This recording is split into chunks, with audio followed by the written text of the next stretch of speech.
Hey guys, this is Mr. C with you, and today we're going to be talking about how to write some linear equations from context, which generally means writing a linear equation from a situation or a word problem. And all we're going to be doing here, I believe in these, is just writing the equation. I'm not quite sure if we have to solve them, but if we do, then we can do that too, because we already saw those videos on solving linear equations. So let's go ahead and do a few of these. Kelly pays 15 cents per text message she sends. Last month, her phone bill was $85. Let T represent the number of text messages Kelly sent. Then write an equation that can be used to find the number of text messages she sent. So she pays 15 cents per text message. So this tells me that that's a rate right there, because the word per is going to mean that there's some kind of a rate going on. So the 0.15 times T would be the amount of money that she's going to spend on the text messages. And then it says, last month her phone bill is $85. It doesn't say that there's a flat fee or anything. So basically, we just need to set that equal to $85. Now, that's the equation that you would need for that. So it's not really that big of a deal to write the equation. And then if you had to solve it, you would just divide both sides by 0.15 and then just look at whatever answer you got. So that one should be good for that. Okay, this one. A certain species of fish grows at a rate of 0.6 centimeters per week. Let W represent the number of weeks of growth, and let L represent the length of one of these fish. Write an equation that can be used to model the length of the fish if it is already 3.5 centimeters long. So we see the word rate right there, so we mark that up. The rate, 0.6 centimeters per week. So it says let W represent the number of weeks. So 0.6 W would represent the amount of length the fish is going to grow after W weeks. 1, 2, 3, and then so on. So right now it's just 0. And so when W is 0, which is right at the start, all this would become 0, and then we get the initial amount. Then it says the fish is already 3.5 centimeters long. So we need to add that to all of this growth like this. It says let L represent the length of one of these fish. So all of this would be the total length of the fish after W weeks. Now you could put the equals L at the end. I kind of prefer to put it at the beginning, but really on the EOC or your test, it really wouldn't matter if the L equals was back here or here. It also wouldn't matter if you switch these two terms up, because addition is commutative. And so there are more than one way. There's more than one way to write that equation, but that is an acceptable equation, no problem. All right, let's take a look at this one. Carrie has $1,200 in her checking account. She has to pay her rent of $450, and she estimates that she will spend $50 per day. Let D represent the number of days. Write an equation to calculate the number of days until Carrie's account is empty, which means we want to figure out where the account is going to be 0. So she's got $1,200 in there already. Now, if you've ever had to pay bills before, you see that she has to pay her rent of $450. So that's going to come off of the $1,200. So I'm going to subtract $450 from the $1,200. Then she spends $50 per day, and D is the number of days. That's also going to be taken off. So minus 50D. It says, write an equation to calculate the number of days until Carrie's account is empty. So we want all of this. We want to know how many days it's going to take until all of this is 0. And so what we do is we just write equals 0. Some of you guys, it's okay if you go ahead and actually subtract these two to get your constant. But if you leave it like this, that's fine. That would be an acceptable equation, no problem. All right, let's take a look at this one. A faucet can fill a 10-gallon tank at a rate of 0.2 gallons per minute. The tank is 40% full and the faucet is turned on, gradually filling the tank. Let M represent the number of minutes. Write an equation that can be used to find the number of minutes until it will take until the tank is full. All right, so a full tank is 10 gallons. And what does it say? It says it's 40% full already. So what we have then is how many gallons of water is in the tank already? Well, if you take 10 and then you're going to multiply that times 0.4, and so you're going to see that it has 4 gallons in it already, because that would be 40% full. And it's going to fill at a rate of 0.2 gallons per minute. We're going to let M represent the number of minutes.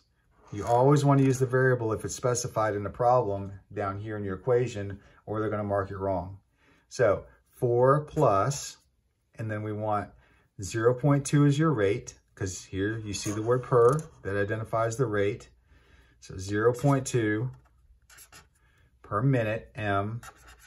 And you want to know when that's going to be 10 gallons altogether, because that's where the tank is full.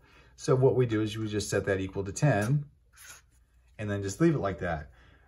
This is the equation that your teachers are going to want to see, and your professors. Don't go ahead and start subtracting 4 on both sides and start solving, because it does not say to solve it. It just says to write an equation, and this would be the equation that I would expect students to present. All right. Some of these are pretty good. Renee finished 1/3 of her math homework problems at school, then finished half of the remaining problems after dinner. Let X represent the number of problems she was assigned. If she still has 3 more problems to complete, write an equation that can be used to calculate the number of problems originally assigned. So it does say that X is the number of problems that she was originally assigned. And so what happens is she works some of those problems at school and then at home, and then she had 3 more left. So X is the total number of problems, and that has to equal how she finished them at school and at home, and then still had the 3 left. So it says she finished 1/3 of her math homework problems at school. So she got 1/3 of them done at school. Then finished half of the remaining problems after dinner. Well, let's think about that. Half of the remaining problems. Well, 2/3 of the problems remain. And so half of 2/3 might look something like this. 2/3 times half of X. And that, you can take the 1/2 and the 2/3, and you can switch those. That's fine if you'd rather do it that way. But you would have this term right here in order to have the half of the remaining 2/3, and then she still had 3 left. So plus 3 at the end. Usually they'll have you solve this at the end, but since this video is only about writing the equations, you can solve that on your own if you want to. But that would be the equation that I would just leave like that, and that would represent all of the problems that she was originally assigned. So that's a really good one. Students really struggle with ones like that have multi-steps in them. Okay, let's look at a few more. So this one says, Kevin purchased a large pizza at a pizza shop. The tax rate in his area is 7%. Kevin paid a total of $17.12 for the pizza after the sales tax was added. Let P represent the original price of the pizza and write an equation that can be used to find the original cost of the pizza before tax. All right, so let's see what happened here. So he paid $17.12. And so P is the original price of the pizza. And then what happened was he had to add on 7% to that. Well, if you add on 7%, you'd have to add 0.7 P to that right there. And that's supposed to be equal to the $17.12 that he paid. Now, if you leave it like this, that would be okay. So if you, but you can take those two terms also, and you can add them together. And so if you add these two terms together, which I would probably have done, that would just be 1.07 P, because that's 1 plus another 0.7 is 1.07, and let that equal to 1712. Now, if you actually divide both sides by 1.07, this is going to drop down to 16, and then you're going to find out that the price of the pizza was $16. But you can do that yourself. It wasn't in the problem to do that. This is really all the equation that you needed to have for this one. Okay. A pair of shoes is discounted 35% from its original price. Greg bought a pair of these shoes and paid $19.50 without sales tax. Let P be the price of the shoes before the discount is applied. Write an equation that can be used to find the value of P. All right, so we have something similar going on, except this time, instead of sales tax, which goes up, he had a discount of 35%. So what happened was he had the original price of the shoes, then it was discounted 35%, and you have to write that as a decimal. So 0.35p, and then he paid $19.50 for that. So if you write it like this, I mean, that would be okay, but can we write it kind of like what we did before? And if we take these two terms and we combine them together, you would get 0.65p is equal to 1950. And I would actually take either one of these equations because this one is the one that to me comes more natural. But either one, I know in maybe 6th and 7th grade, they do tend to write it like this a lot. So either one of those would be fine. Okay, let's see. For 3 consecutive days, Dana jogs 1 kilometer more than the previous day. Her total distance jogged for the 3 days is 27 kilometers. Let D represent the distance Dana jogged on the first day. And then it says, write an equation that can be used to find D. All right, so for 3 consecutive days. So let's let D be the distance she jogged on day 1. On day 2, she jogged 1 more kilometer than that. So that would be D plus 1. And I'm going to use parentheses. Then on the next day, she jogged 1 more than the previous day. So the next one would be D plus 2. So these problems come up a lot when you have consecutive integer problems. And that's equal to the 27 kilometers that she jogged altogether. You could simplify this a little bit if you want to. I would accept this all day long, but you could also simplify this as 3D, and then 1 and 2 make 3, plus 3 equals 27. I don't want to solve it because it doesn't say to solve it unless I just want to, just for my own, knowledge or whatever, or practice. All right, let's take a look at this one. 1 inch on a model car is equal to 50 inches on the actual car. The model car is 2.5 inches long, and it says to let X represent the length of the actual car. Write an equation that can be used to find the value of X. Whenever you see these type of problems, that generally starts to look like proportions. And so what I'm going to do is I'm going to set up a proportion. And you have to do this correctly now. 1 inch on a model car, so 1 inch on the model is equal to 50 inches on the actual car. So here we have the model, and here we have actual. Okay, so over here is our other ratio. The model car is 2.5 inches long. And so where do we put the 2.5? Well, it does say a model car, and since the model is in the numerator, I have to keep this one in the numerator.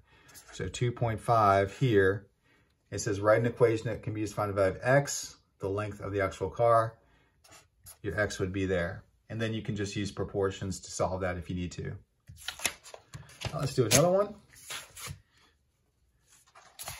Keandre's car uses 5 gallons of gas in 3 hours. Keandre is planning to take a driving trip that will take 8 hours. Let G represent the number of gallons of gas Keandre's car will use during the trip. Write an equation that can be used to find G. So, he uses 5 gallons of gas in 3 hours, and he's going to take a trip that takes 8 hours. Okay, so how are we going to set that up? We have 5 gallons of gas in 3 hours.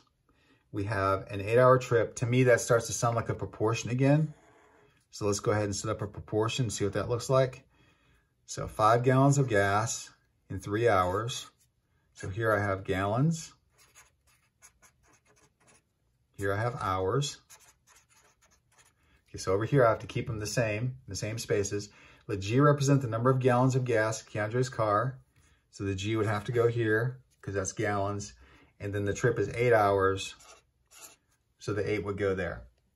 So this is just a little variety of some writing some linear equations from context. They're usually not that difficult to write. Just make sure that when you do write it, just check it. Make sure that you've written actually what they're asking for, and then you can solve it if you want to. But that's about it for writing your equations. Remember to like and share, subscribe to my channel, and we'll see you guys later. Bye.